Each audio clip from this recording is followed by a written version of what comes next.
Voilà un mouvement séparatiste qui se trouve dans une situation particulière.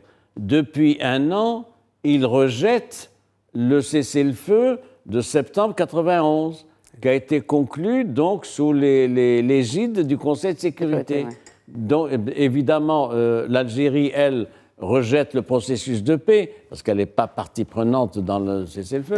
Mais lui, il dit cessez-le-feu, et donc c'est la grande crainte formulée par Antonio Guterres qui dit « Je suis préoccupé par cette situation-là, alors qu'est-ce qu'ils veulent finalement ?»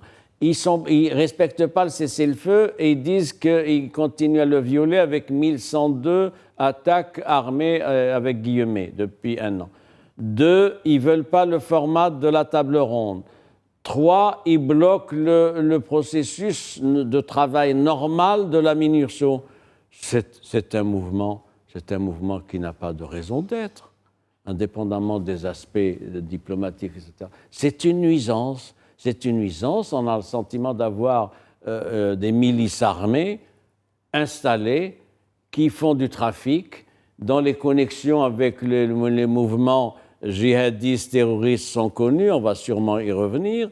Et puis, il y a aussi un autre élément, c'est que personne ne sait comment prendre ça. J'ajoute, la responsabilité de l'Algérie, elle est sur un autre plan. Voilà, ça a été dit d'ailleurs par notre ami journaliste à Paris, j'y reviens.